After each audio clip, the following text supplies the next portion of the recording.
예전에 한참 우리나라 지금도 지금 우리나라의 그 큰 트렌드라고 한다면 먹는 것에 매운 것이 트렌드라고 합니다. 그래서 한 예로 우리 전 세계로 또 유명한 게 이제 우리 한 번쯤 한번 들어보셨어요. 이게 그 불당면, 매운 거 이제 이 라면이 엄청 이제 맵다고 또 맨 처음에 주목을 받다가 또 이게 매운데 맛있다. 저도 동의할 수는 없습니다. 매운데 물론 이제 땀도 나고 하니까 뭐 기분이 좋아지긴 한데 매운 것이 맛있다라고 하는 것은 저는 동의할 수는 없지만, 그러나 이제 많은 분들이 또 매운 거를 드시면 기분이 좋다. 그래서 뭐 기분도 상쾌해진다. 뭐 스트레스도 풀린다. 이렇게 되는 것 같습니다. 그래서 전 세계적으로도 또 우리나라도 심지어 제가 즐겨 먹었던 떡볶이 집도 이 점차 이 석계역에서 파는 것도 지금은 제가 매워서 먹지 못할 정도로 매움의 이 변천이 있는 것 같습니다. 왜 그렇게 할까요? 당연히 그것은 장사가 잘 되기 때문에 그런 것입니다. 사람들이 필요하기 때문에 그런 것이죠. 모든 생산하는 공산품이든 식품이든 어떤 판매하는 것들은 이 필요로 하는 사람들이 있기 때문에 그것을 공략을 하고 판매를 하는 것이죠. 또 그 필요를 잘 채울 때 성공하게 되어 있는 것입니다. 이렇게 인간은 그 필요를 체험을 받고 또 채워주기를 원하는 것이죠. 우리가 1년을 특별 새벽기도로 이렇게 하나님 앞에 기도하려고 하는 것은 우리도 우리 입술에서 사실 그렇게 말은 하지 않지만 영적인 갈급함이 있기 때문에 우리가 이 새벽에 나와서 기도하는 것인 줄 믿습니다. 제가 첫째 날 말씀드린 대로 특별 새벽 기도하면 또 얼마나 또 이렇게 하실 수 있을까 했는데 그래도 우리 첫째 날만큼은 아니지만 그래도 이렇게 마지막까지 계속 이렇게 잘 달려온 것을 볼 때 우리 성도들이 그래도 새벽을 깨우고 기도하고 하나님 앞에 나아가고자 하는 그런 마음이 크구나라는 생각을 하게 됩니다. 즉 영적으로도 우리에게 필요한 것들이 있다라는 것이죠. 영적으로도 하나님 앞에 갈급한 것들이 있다라는 것이죠. 우리가 그 갈급한 것들을 깨달아서 하나님 앞에 기도하고 하나님 앞에 엎드린다라는 것은 굉장히 중요한 역사인 것이죠. 그리고 우리 주님께서도 우리 그 마음을 아시고 우리의 필요를 채워주신다라는 겁니다.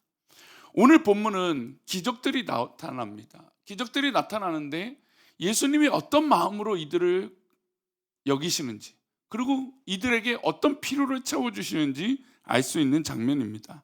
첫 번째, 중풍병자입니다. 우리 2절 말씀인데요, 함께 읽어보겠습니다.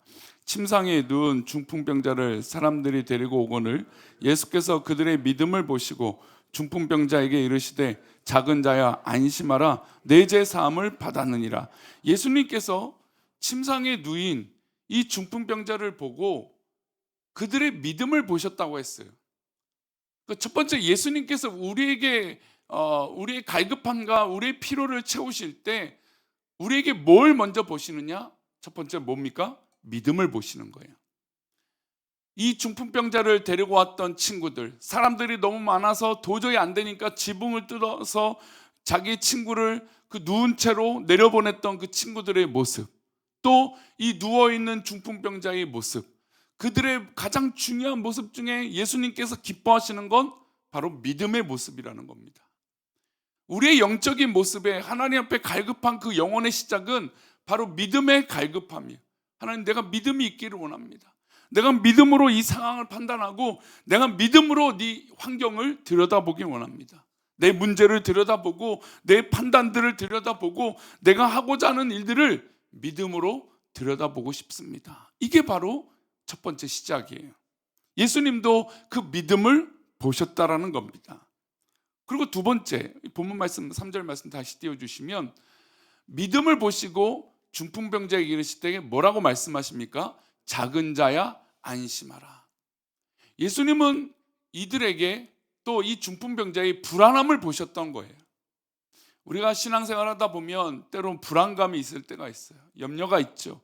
건강이든 어떤 문제가 생길 때 불안할 때가 있어요. 여러분, 그 불안감이 있을 때 우리는 어떻게 나아갈까요? 바로 기도하며 나아가는 것이죠.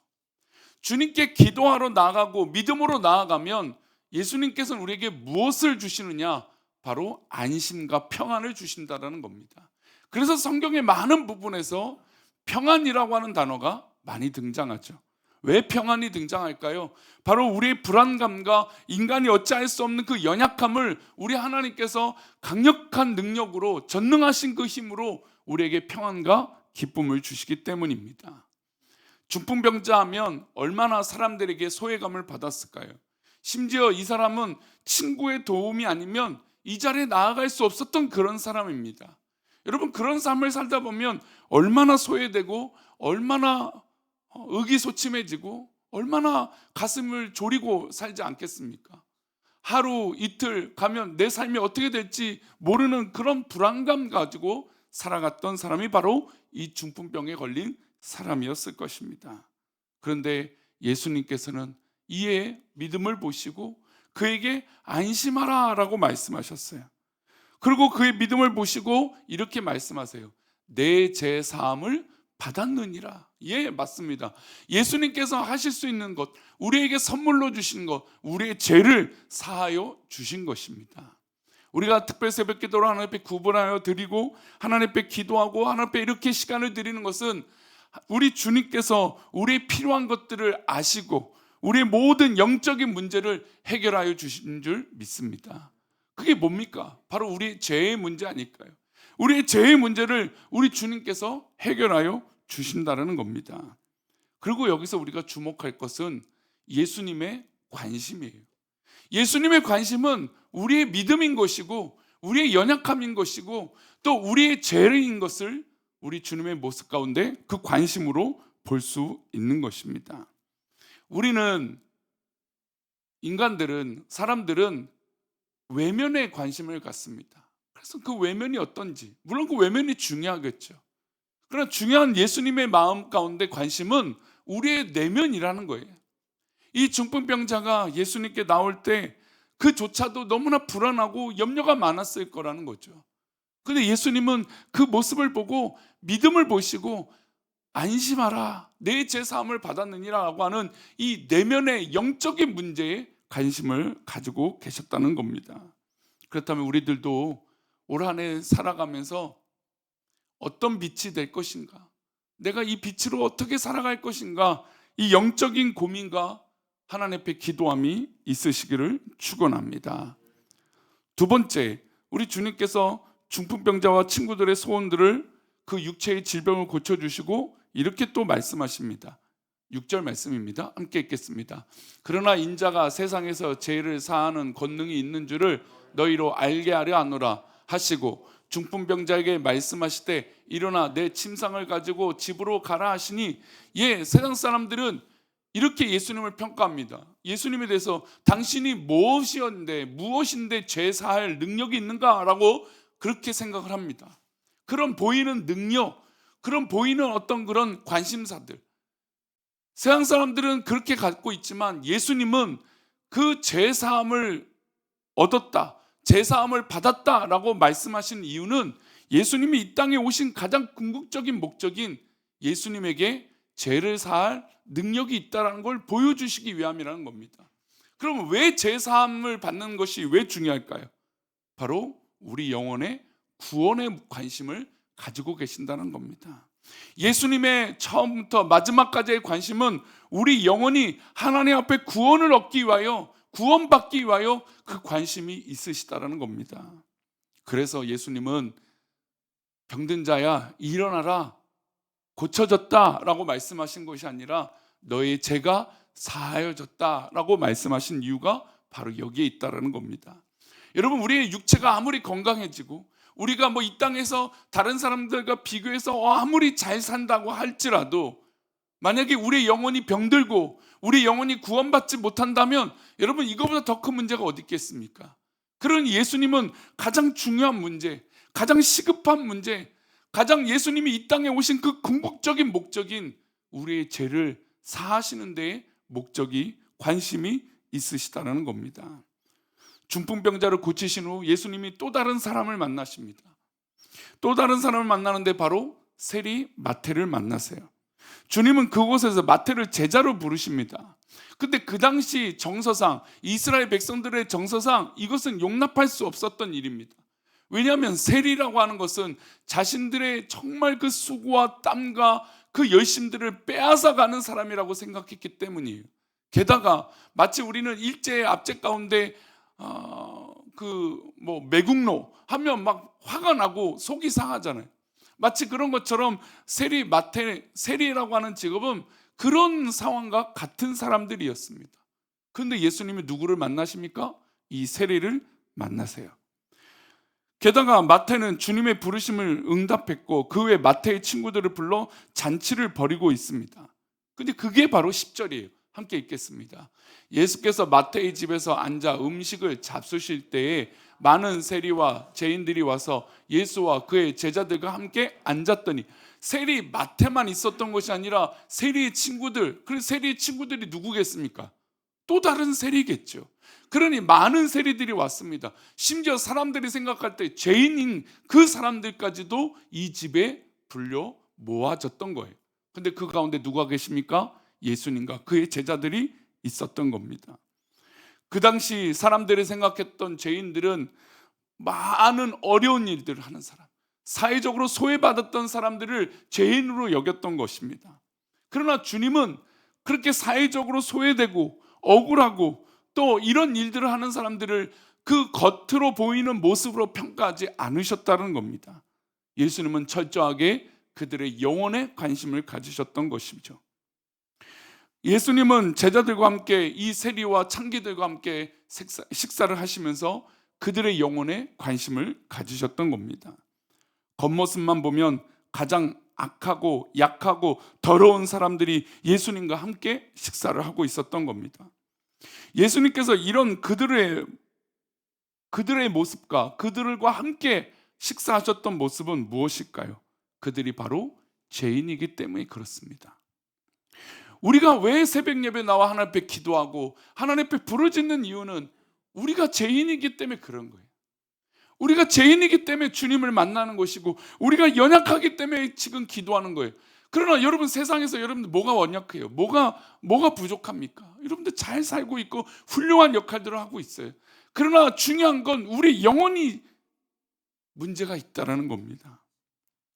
그래서 예수님은 이 바리새인들의 한마디에게 그것을 바라봤던 바리새인들에게 이 한마디를 던지십니다. 우리 11절 말씀인데요, 함께 읽겠습니다. 바리새인들이 보고 그의 제자들에게 이르되 어찌하여 너의 선생은 세리와 죄인들과 함께 잡수시느냐. 여러분, 반대로 사회적으로 바리새인들은 인정받았던 사람입니다. 모든 것들을 이루고 모든 것들을 행했던 사람입니다. 그러니 이는 당연히 세리와 그 당시 연약한 자와 그 당시 죄인들과 함께 할 수 없었던 겁니다. 그래서 바리새인은 당당하게 예수님께 그리고 제자들에게 질문합니다. 어떻게 너희들이 선하다고 말하고 빛이라고 말하면서 저들과 함께 할 수 있는가라고 말하고 있는 것이죠. 그런데 사실은 바리새인도 세리도 창기도 모두 하나님 앞에서 무엇일까요? 죄인입니다. 주님의 은총을 받아야 할 죄인들인 것이죠. 주님의 사랑을 받아야 할 그런 연약한 죄인들입니다. 그리고 바리새인들도 역시 죄인 중에 죄인인 것입니다. 여러분, 우리의 신앙 가운데 여러분, 이것이 우리 스스로에게 발견이 되지 않으면 주님께 가까이 나아갈 수 없어요. 우리가 아무리 교회에 나오고 예배를 드린다고 해도 주님을 만날 수 없는 비결은 우리가 죄인이 아니면 주님을 만날 이유가 없는 것이죠. 만날 수도 없는 거예요. 주님의 최대한 관심은 우리의 영혼에 있고 우리 영혼이 구원받는 데 있다라는 것이죠. 그렇다면 우리가 죄인이 아닌데 예수님이 우리를 무슨 수로, 물론 예수님이 어떻게든 우리를 만나실 수 있는 능력이 있겠지만 우리의 선택들이 그런데 어떻게 예수님을 만날 수 있겠습니까? 예수님께서 이들 때문에 이 땅에 오신 것을 말씀하십니다. 우리 그 다음 구절 한번 읽어보겠습니다. 함께 읽겠습니다. 예수께서 들으시고 이르시되 건강한 자에게는 의사가 쓸데없고 병든 자에게라 쓸데있느니라. 여러분, 이 모습을 여러분들이 일부러 병에 걸리고 연약한 자가 되라고 하는 말씀이 아니에요.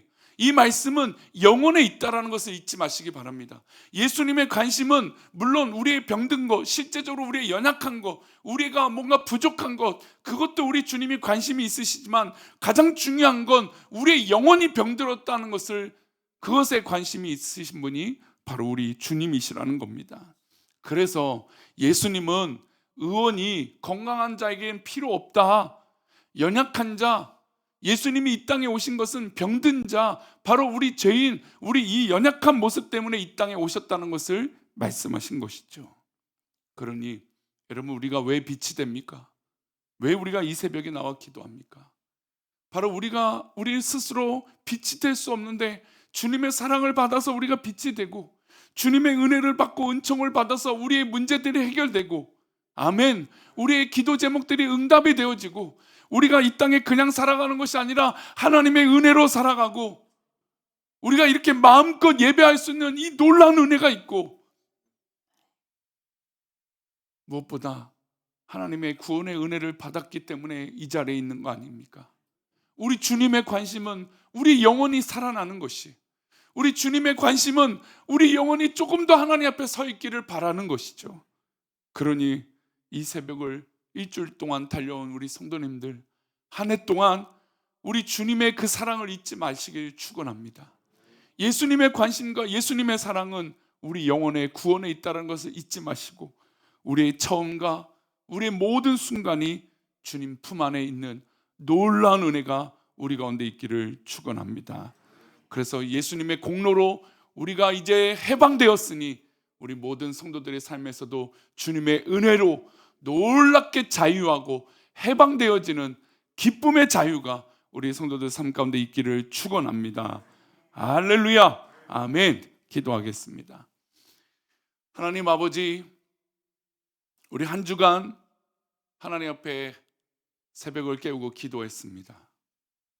물론 우리가 이렇게 잘 하기도 했지만 중요한 것은 우리 주님이 우리를 그렇게 사랑하고 계신다는 걸 우리 삶의 현장에서 놓치지 않게 하여 주옵소서. 어떤 일을 만나든지 무슨 일이 있든지 그 모든 기도의 제목을 주님 품 안에 내려놓고 기도하는 우리들이 되게 하여 주시옵소서. 그래서 그 기도 제목 가운데 우리 주님이 나를 얼마나 사랑하시는지, 나의 영혼을 얼마나 우리 주님이 사랑하시는지, 나의 영혼이 얼마나 하나님 앞에 있는 것을 우리 주님이 원하시는지, 그 삶의 비밀을 주님 앞에 내려놓고 기도하여 주님의 사랑을 경험하는 정말 귀한 2026년 삶의 순간들이 되어질 수 있도록 복을 내려 주옵소서. 이제 우리가 1%를 달려왔습니다. 이제 남은 99%를 올 한 해를 달려갈 때 무엇보다 믿음의 선택을 하는 자요, 하나님 앞에 기도하는 자요, 하나님 앞에 영광을 돌리며 빛이 되어 밝게 빛나는 우리 모든 성도들이 삶이 되도록 인도하여 주시옵소서. 그렇게 우리 성도들과 우리 교회를 또 이 땅의 믿음의 백성들을 인도하여 주실 것을 믿사옵고 거룩하신 예수 그리스도 이름으로 기도 올려옵나이다. 아멘.